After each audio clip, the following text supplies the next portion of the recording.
They write on the bills, "In God we trust," on American dollar. Really? Just what a audacity. In God we trust. Really? No. In dollar we trust.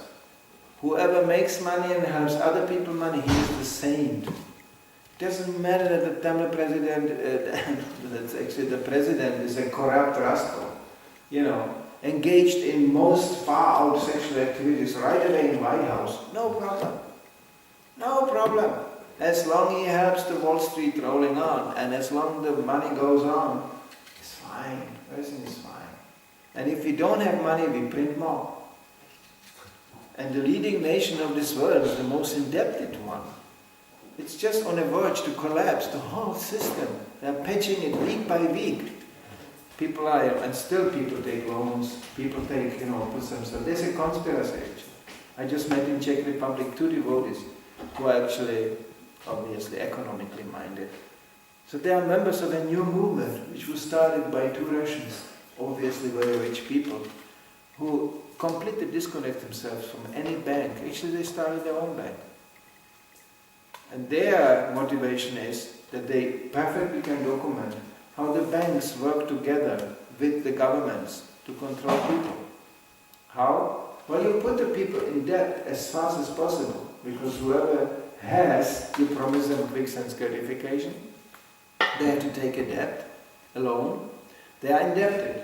And whoever is indebted, he has to work hard. And whoever is working hard has no time to think.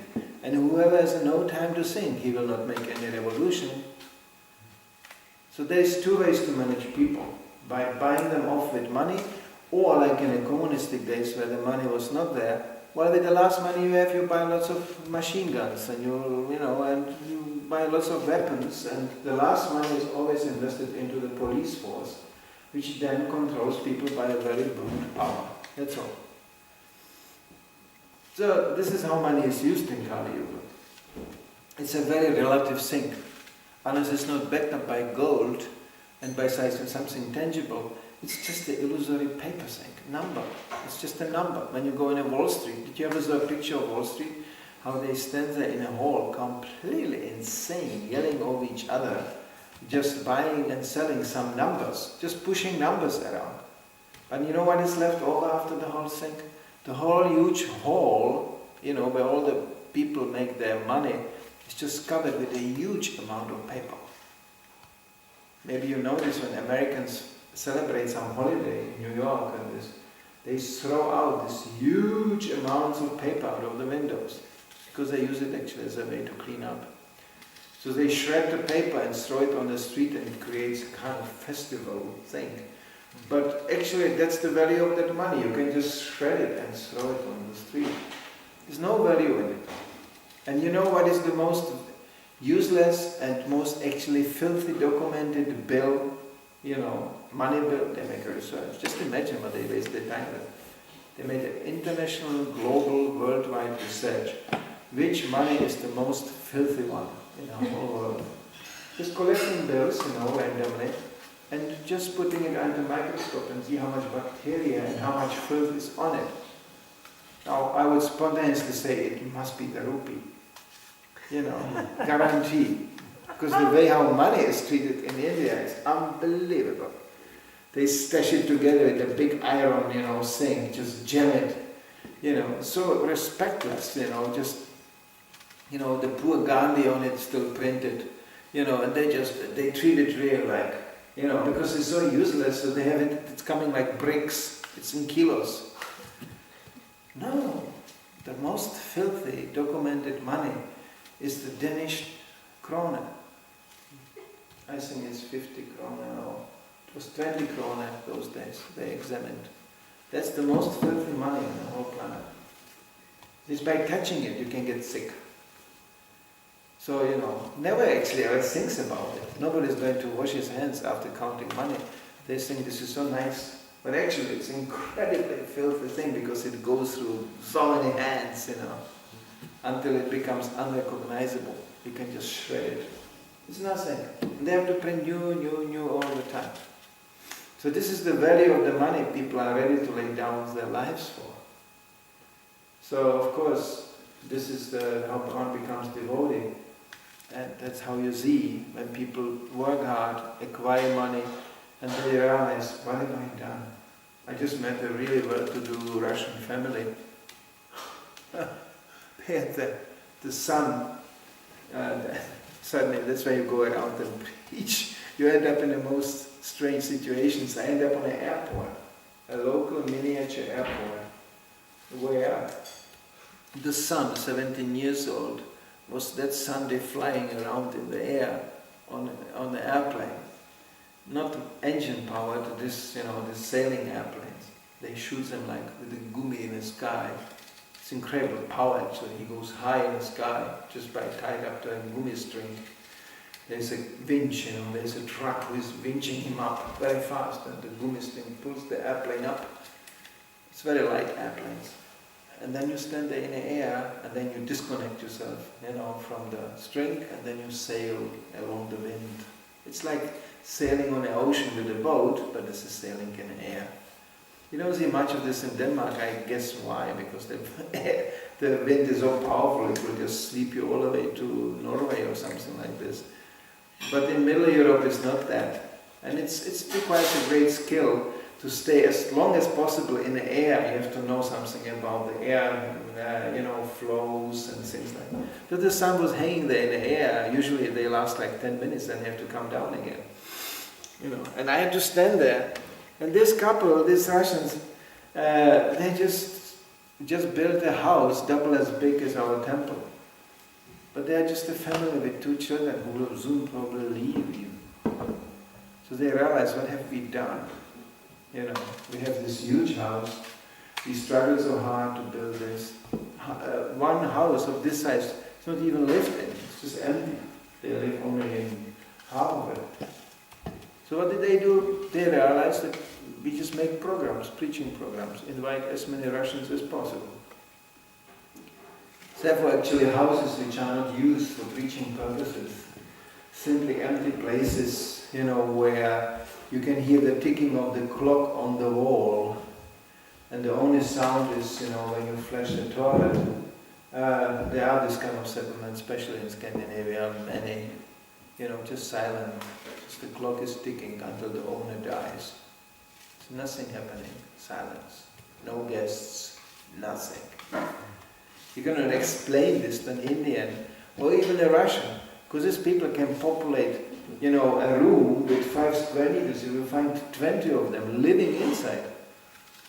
They just really squeeze in, and they like it. They don't mind. But houses of this kind, they are described actually in Bhagavatam like snake holes. Because a snake hole is also a cavity which is just empty, but there's just a snake living inside. Envious. You put your finger inside, the snake will strike. That's all. And usually, the snakes, this is actually called the logic of the snake, they wait until the rat is digging the hole, then they go and kill the rat, and eat it, and live in the hole. This is generally the process of making money in Kali Yuga. You wait until somebody makes it, you bankrupt him, you finish him off, and you get the benefit. So money, which is not, Prabhupada, which is actually not based on sound principles, not controlled by Brahmanical power, automatically invites cheating and corruption, instantly. Therefore, wherever there is money, there has to be control. There will be always money, there will be some currency, but there has to be a Brahmanical control, where it's clear that the money is used at least 50% to sacrifice to Vishnu. Then it's blessed. Then the currency is blessed, the money is blessed, and then it finds its use. Otherwise, it will be corrupted. It will be, that's the economical secret, to sacrifice everything for Vishnu. He will not even take it. He will give it back to you in a purified form. Yeah, it's like it's described that who was this great Vedic king? He sacrificed whole country pieces to the Brahmanas. Whole countries offered, please use it. And the Brahmanas were pleased. They blessed the country. And they said, what are we going to do with the country? We don't need a country. So they gave it back to him as prasadam. So you don't lose anything, really. Krishna is not interested to take everything and occupy it. He will give it back, but in a purified, blessed form. And that's the whole principle of Krishna consciousness. So thieves and professional soldiers and merchants, they don't know this. They have to be controlled and educated. So therefore a Vaishya without Brahminical control, he becomes generally actually a mafioso. Kshatriya becomes a dictator, a ruthless, dictator without Brahminical control. And Shudra anyway, Shudra will make revolution. More beer for free, more beer for free. They will make demonstrations. So, if it's not controlled by Guru, Shastra and Sadhu, it has to automatically turn that way. There's some questions. With this archer, what was his name? Huh? Do you know his name, this archer? No, I don't know his name. Actually, one of the biggest guys, he comes from Denmark, but there are even bigger ones in America. The whole clubs, they are mad. They are all mad. I saw a Danish archer. He studied this also former times shooting, and he was very. That's him. That's the Danish guy. He could shoot like. Yeah, that's the Danish guy. targets. He's copying it from the Middle Age scriptures, because there are pictures of archers releasing 10 bows at once from one bow. And he said, this cannot be. I mean, nobody can do this nowadays, but there must be a way to do it. Well, he's a kind of incarnated guy, some reborn character. Because not everybody can do that. He can shoot a coin and throw it in the air from a distance of 20 meters. Who can do that? He can shoot 3 targets within, I think, 2 seconds while they are flying through the air. So, who can? And he's also exercising how to. They were in movement. They were not standing. They were in a battle. So they were falling down from horses. And there's a picture of a guy falling from the horse in the middle of the battle, while releasing 10 arrows while falling down from the horse, killing 10 enemies who tried to approach him. So there's a pictures like that. So somebody can say, it's just illustrations.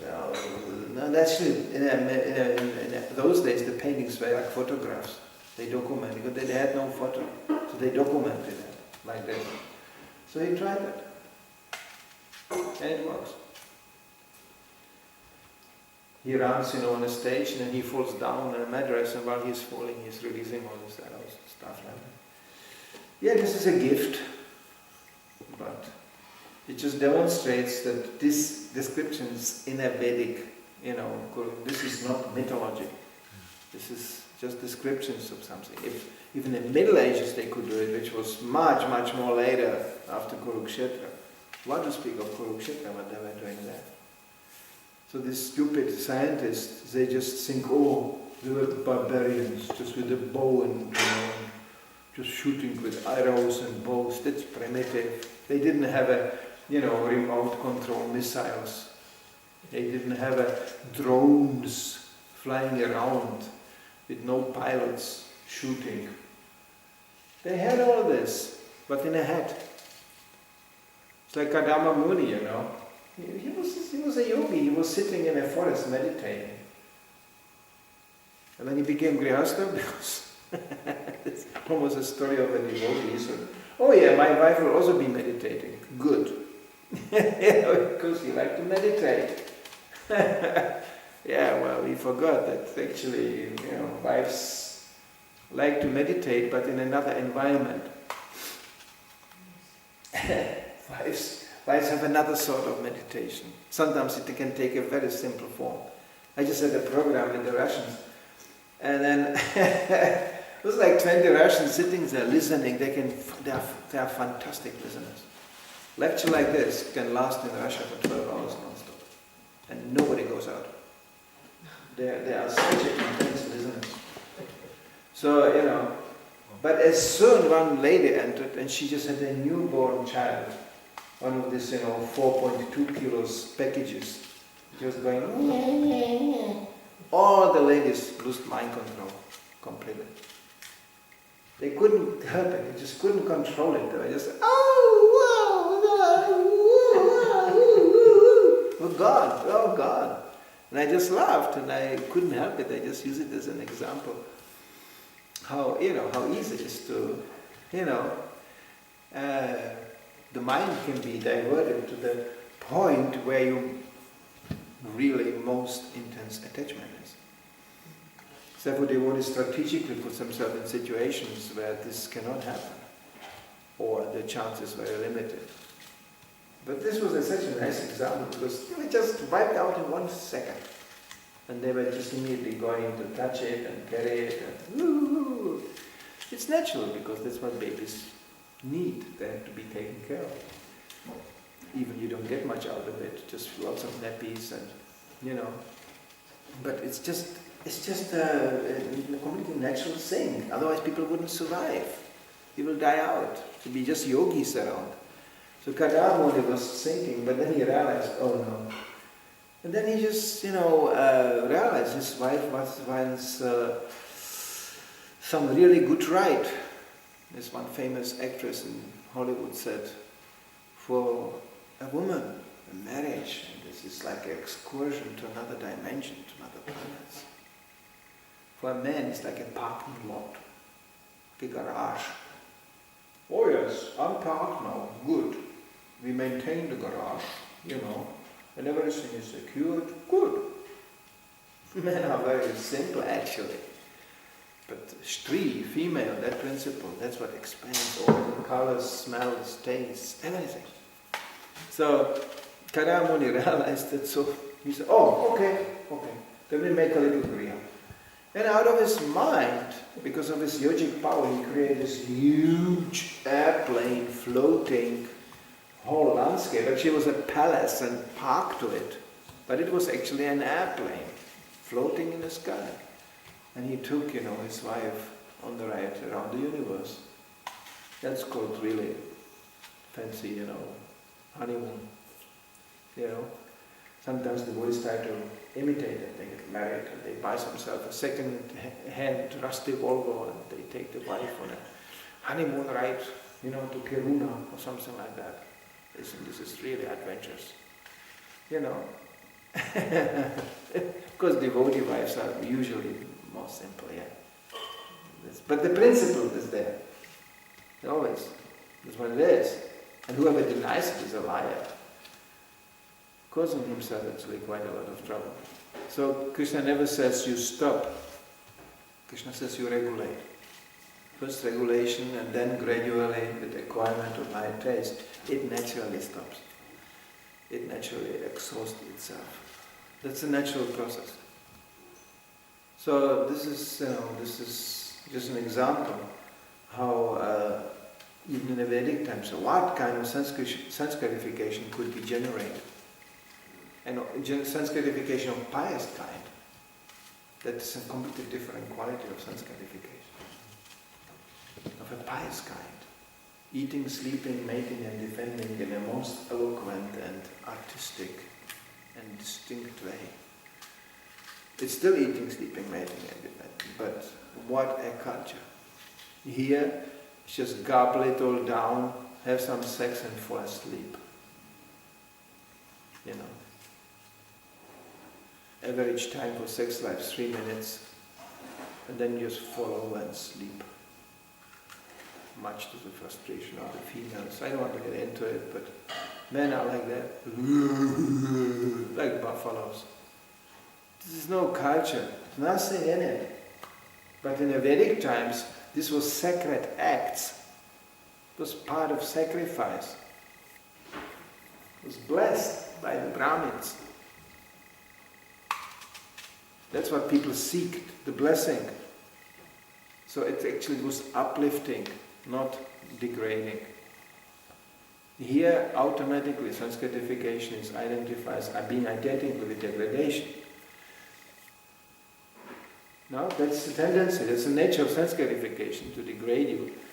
But in the Vedic times, it was so controlled, and it was so regulated, and it was so done as an act of sacrifice, that actually it was uplifting. Yeah. Yeah, you said this about children. And we can also see in the scriptures, Lord Chaitanya, when he cried, the women get together and clap for him. It was just like their lila. Krishna himself just performs Yeah, this. Krishna. There's a book actually I can only point to without actually reading it because I know very well the author. It's considered very revolutionary, very controversial as the author himself. But actually the issue is completely simple. It's called, what is this called? Women leaders or mothers or something like that. Or the cover of the book blows the mind of many because it depicts one Mataji in sari, and next to it is a picture of some woman in uniform with a machine gun. So it just puts these two images together because that's today's problem, right? And it's nothing as, once again, collection of Prabhupada's quotes about the noble nature of motherhood and these kind of things. Who is preaching this? We have even in ISKCON a huge opposition to this. When an advertising poster of this book was placed in Mayapur, one of the female Vaishnavis went and just tear it down. And what is this? Just Prabhupada quotes.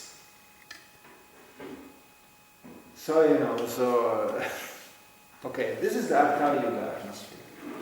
Screaming women around, mouth like a garage, completely uncontrolled, raging around. What? You know that in the history of mankind that was exactly the way so many societies got destroyed. The Roman kingdom went down. Prabhupada said even Caesar was intimidated by Cleopatra. Alexander the Great, he was also, run into trouble with this. His own comrades, his own soldiers, after long campaigns, military campaigns, he started to marry these amazing women, because he also did it in a case of making peace. So he married even a woman which was from the local tribe, but it was especially gifted rich. And she started to manage, take over. Well, that was not so popular amongst all the other soldiers. They're going, well, who is now leader of the army? It's the woman or him? What is this? And all this, whereby there is so much dignity, there is so much respect, and you can see it still in India to some degree. There is so much respect for women in terms of motherhood, managers of the homes. They supply the whole background of the society because most of the people are against this. And that's what the power is. Power of chastity, power of this. Women can become immensely powerful. Actually, any man can be controlled by chastity. Even a demon can be controlled like this. You can see Mohini Murti Krishna incarnating as a woman. And even these demons running around and this, and they go, oh, you make the ultimate judgment for us. And Mohini Murti tells them, I cannot do that. I am not even qualified. Look, you just run here along the beach, and I am running here. I'm a lonely woman, no protection of a man. That makes me to a prostitute. How can you listen to a prostitute? No. We can see on all your features how intellectual you are, how wonderful and beautiful. You make a judgment for us. And that's how the demons got cheated. Of course, when a woman takes a form of, when Krishna takes a form of a woman, that's finished. Then nobody can survive it. Even Lord Shiva couldn't survive it. Well, Lord Shiva saw Mohini Murti, he got so lusty he forgot even that his wife is sitting next to him. That's really something. That's difficult to forget the wife when she's sitting next to you, especially in the presence of another woman. Don't worry, she will make herself present. Sometimes you just get up and go straight to that woman and say, hey, just get out. This is busy here.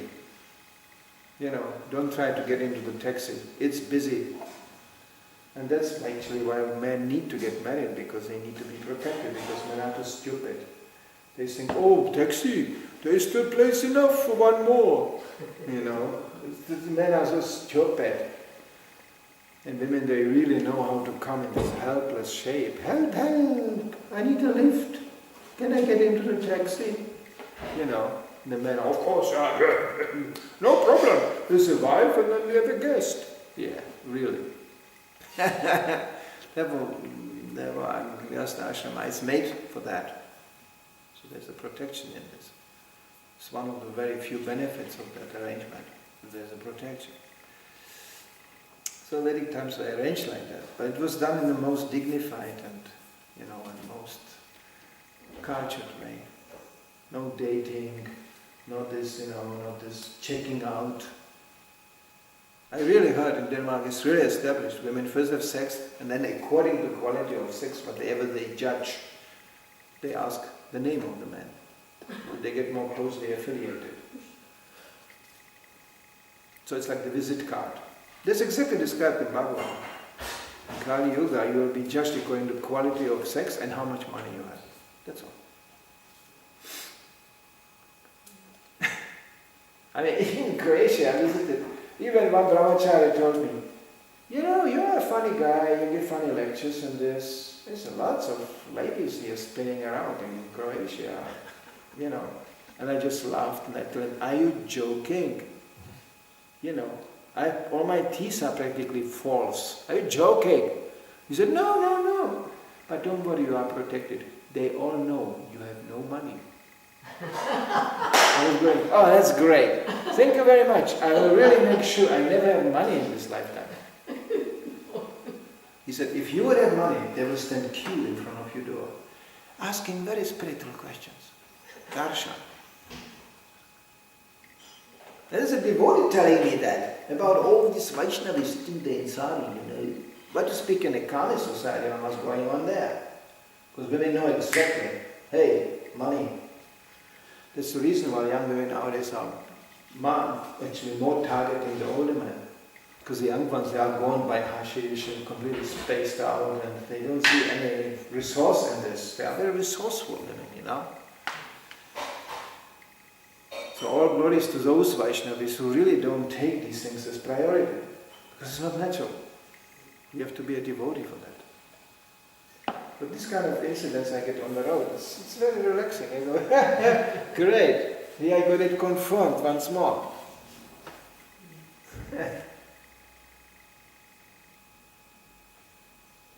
So this is where you can judge a devotee.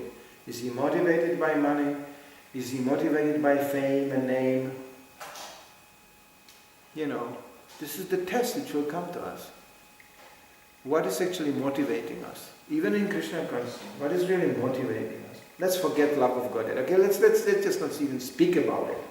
But what motivates us even to come and associate with devotees?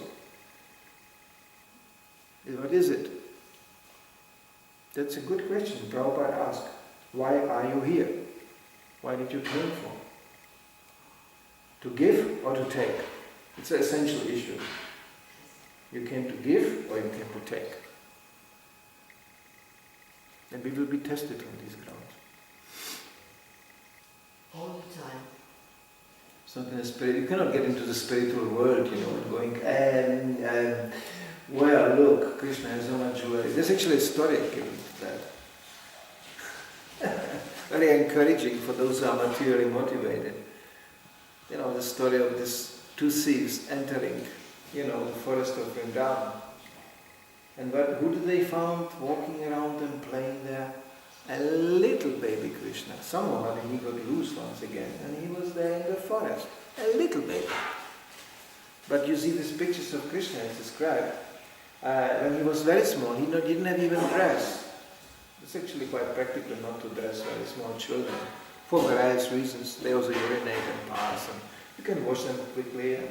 And in India it's hot. What do you need to dress for? So actually the only dress Krishna had was his jewelry. Mother Yashoda gave him a nice belt with jewelry and earrings and this. And these thieves, they came into the forest.